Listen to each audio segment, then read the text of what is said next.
So I'm going to be showing you some settings within the Zoom app, not Zoom.us, that are ones that I'd recommend you take a look at, ones you should definitely turn on, and some other little fun ones that you might be able to use within your Zoom classes. So once again, like I said, we're going to go onto the Zoom app to make these changes, not Zoom.us. What you could do to get there is just in the bottom left corner, click on the magnifying glass, or you might even have the full search bar there, and you're just going to type in Zoom, and you'll see the Zoom app pop up. I'm going to go ahead and click on that. Next, I want to make sure I am signed in. So I can see here I am signed in, and I'm going to hit home if I am not brought here. Most of the time when you first sign in, you will be brought here. I'm going to click on this gear underneath my picture, which is our settings. So we have a couple things that I'd recommend.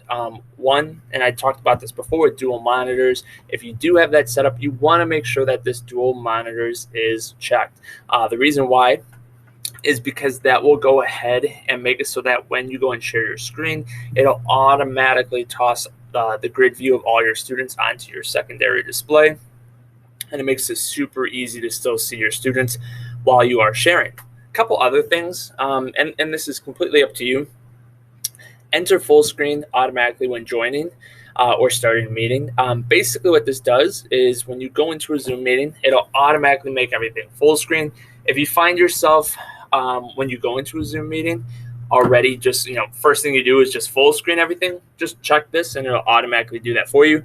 I personally don't, because I tend to be like, doing multiple things at once. And so I need to then get out of full screen. So I kind of keep that unchecked, but completely up to you if that's something you want to do. Another thing you can do for your reactions, you can actually change the skin tone there. View more settings. This is actually going to bring you to the website and those in-meeting settings. So if you wanted to just have quick access to that, you can go ahead and click those there. Next, I'm going to go into video. And from here, this is where I can actually see with a couple things, like my video would be playing here. Currently, I'm recording, so it's not using it. So that's why you can't see it there. I'm going to actually click Enable HD. And that's just going to make it so that my camera is an HD camera. It's being used to the best of my abilities. If I want to touch up my appearance, this is kind of like your beauty mode, if you will. It can look kind of fake at times, so just be aware of that. Adjust for low light. You can turn this on.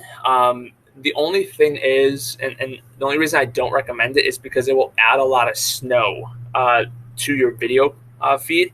And I don't mean like literally snow or like TV snow, if you think of like when you lose a channel. But it's just these like artifacts that are on the screen that you tend to have if you're trying to brighten up a low light image digitally.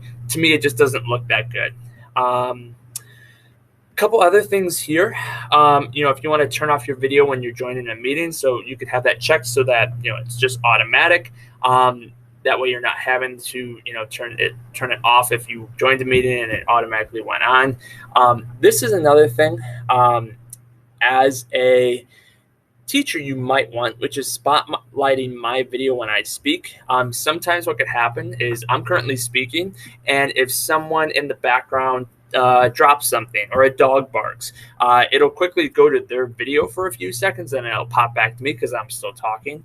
If I click this, it will actually just turn spotlight mode on me when I'm talking, and it won't switch to others until I'm done talking, which is kind of a nice little thing. I haven't used it too much, so I don't know how long it stays on you after you're done talking. But if you want a majority of the feed for what your students are going to see, especially if they're on iPads, to be you, I would definitely check that one on. This one right here, I was actually a little surprised. This by default, this display up to 49 participants is actually not checked on. I had a couple teachers that had told me that they had 27 students and they couldn't see all of them, and I was really confused by that. By default, it is actually 5 rows of 5, so 25 students. You need to check this in order to see all 49 or up to 49 on one screen. So make sure you do check that one. Next on here that I want to show you is audio. So you probably saw the video yesterday that was put out, and great video. This is just me stealing that idea and just adding it here so it's in a central spot. With the microphone right here, this is automatically checked, and you don't want to do that. You'll see that as I'm talking, you can see that dot right there is actually moving, because if I talk a little bit slower, it's moving up higher, but if I talk a little bit louder, it's then dropping back down. I'm just going to uncheck that, and I always want that to be nice and loud. That way my students can hear me. Besides that, that would be the only thing I'd recommend having here. You can have this press and hold space key to temporarily unmute yourself. To me, that's just if you are muted, instead of going and hitting the mute button. If you just have something real quick to say, click and hold that space button, space key, and then talk. You let go, and it brings you back. I haven't played around too much with this, so be wary of that, but might be nice if you're in a meeting that you need to be muted for a long time and you just want to chime in with something. Lastly, thing I want to show you is right here, which is background. So background filters are kind of cool. You can put these there. You can upload your own if you'd like by clicking this plus here.